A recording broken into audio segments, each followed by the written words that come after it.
Bring Dick Maier up here, and he's going to talk about the CoRDS Registry.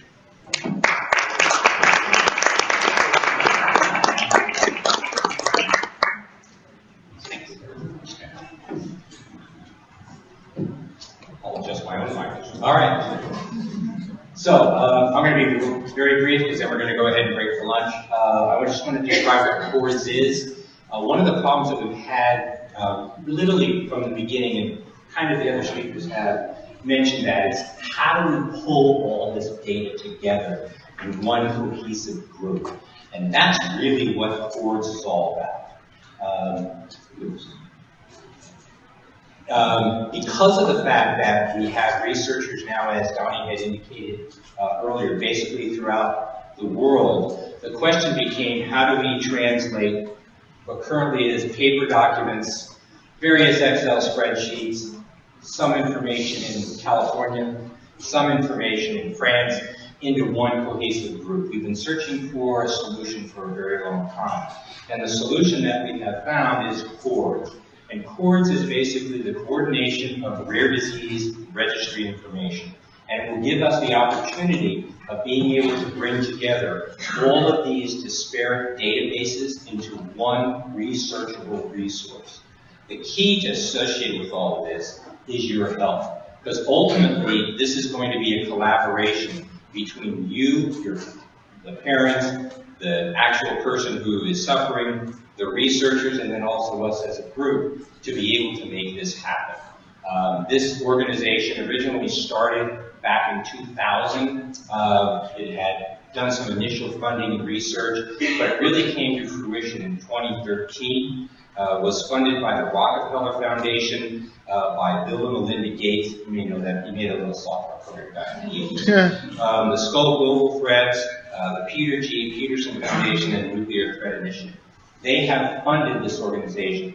This is a non-profit, which means it's provided to us. Excuse me. I don't make that go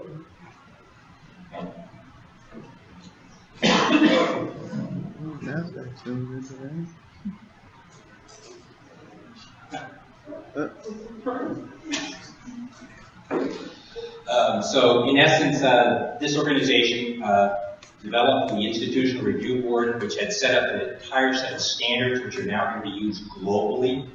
So you won't have different organizations trying to have input, and will not have the universal standard. That standard will be reviewed by them and will be monitored by them on an ongoing basis. How KLS Foundation gets involved in this, we are in the process of putting together the questionnaire in addition to additional information. Actually, Donnie's father, Neil, and I have been collaborating over this. Hopefully this will occur sometime in the fourth quarter of this year. The software program, I just talked with the CoRDS person yesterday who was at the other conference, has now been released.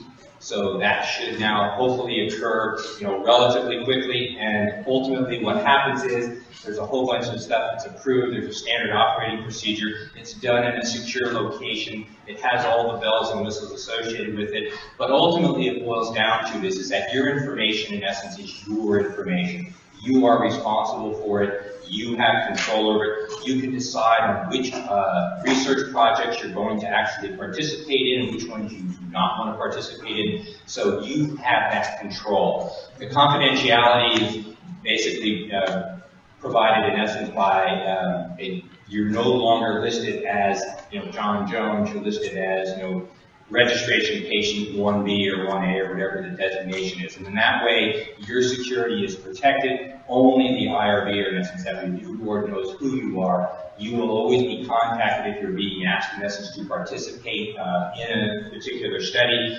And as Donnie had indicated earlier, because of the fact that certain studies, that band of what they want sometimes is a little narrow. So you may fall outside of the band. So in particular studies, you may not actually be a participant, but you would be in other studies.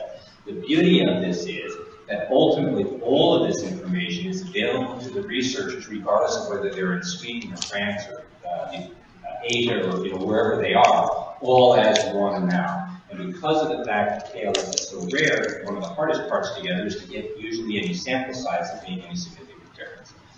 But this is obviously all going to be driven in essence by your participation. And so hopefully, as this sort of rolls out, you'll start to hear a lot more from us in terms of how you do the registration, how you actually get signed up for this. But where I am incredibly excited about this process, because this has really been one of the bugaboos for us as the foundation really since day one, is how is it that we manage